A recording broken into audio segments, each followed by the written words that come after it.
Sir મારે કંઈ કહેવું છે સર વિજાપુર તાલુકામાં ખરેખર કાયદો વ્યવસ્થા ઝીરો છે.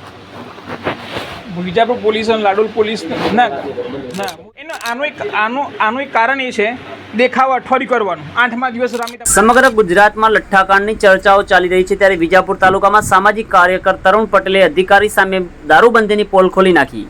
વાયરલ વિડીયો બાદ સમગ્ર તાલુકામાં ચર્ચાનો માહોલ જામ્યો છે. વિજાપુર તાલુકામાં ગેરકાયદેસર દારૂના વેપાર અંગે જુલાઈ મહિનામાં મામલતદાર કચેરી ખાતે યોજાયેલી સંકલન સમિતિની બેઠકમાં સામાજિક કાર્યકર તરુણ પટેલે ખુલ્લેઆમ પ્રશ્ન ઉઠાવ્યો હતો. બેઠક દરમિયાન પ્રાંત અધિકારીએ જણાવ્યું હતું કે જ્યાં ગેરકાયદેસર દારૂ વેચાતો હોય તે સ્થળની લેખિત માહિતી આપવામાં આવે તો તપાસ કરીને કાયદેસરની કાર્યવાહી કરવામાં આવશે. આ બેઠકમાં વિજાપુરના મામલતદાર તથા ધારાસભ્ય સીજે ચાવડા પણ ઉપસ્થિત રહ્યા હતા. આ સમગ્ર ઘટનાનો વિડીયો સોશિયલ મીડિયામાં વાયરલ થતાં સમગ્ર વિજાપુર તાલુકામાં દારૂબંધીના અમલ અંગે ચર્ચાઓ શરૂ થઈ છે. દરમિયાન વિજાપુર ભાજપના શહેર પ્રમુખ અગન બારોટે આ દારૂના મુદ્દાને પોલિટિકલ મુદ્દો ગણાવતા વિજાપુરની જનતામાં ભારે નારાજગી જોવા મળી રહી છે.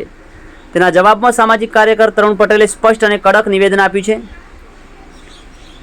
ગુજરાતમાં દારૂબંધી કાયદેસર અમલમાં છે તે દારૂબંધીનો કાયદો જમીન પર પણ અમલમાં રહે તેની માંગ કરી છે.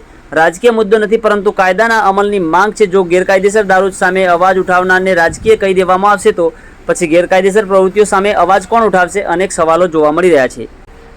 તેમણે વધુમાં જણાવ્યું કે પ્રાંત અધિકારી સ્થળની વિગતો માગી રહ્યા છે તે યોગ્ય છે પરંતુ જનતાને પણ તે જણાવવાનો અધિકાર છે કે વિજાપુર તાલુકાના કયા ગામોમાં અને કયા વિસ્તારમાં ગેરકાયદેસર દારૂ મળતો નથી.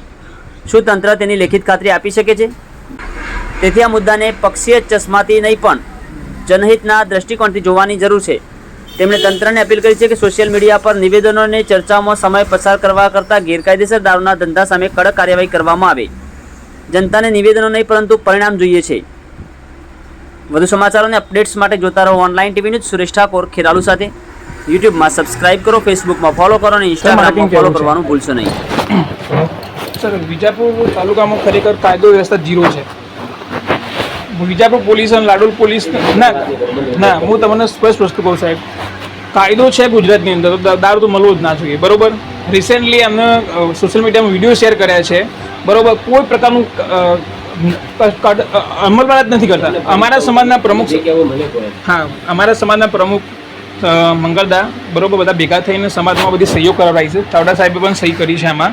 બરોબર. લોકોને એક જ કહેવું છે કે પોલીસ વાળા અંગે પગાર ઓછો પડતો હોય ને સાહેબ તો અમે સમાજમાં ભેગા થઈને અમે પૈસા ઉઘરાઈને એમને આપીશું.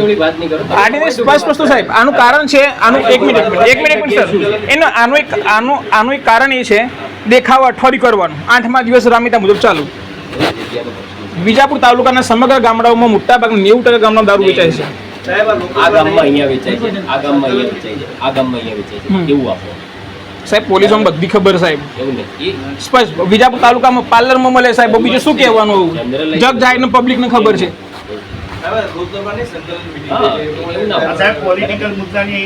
પોલિટિકલ નહીં, આ વ્યવસ્થિત. કાલે સર અમારા સમાજનો છોકરો મરી ગયો છે દારૂના કારણે.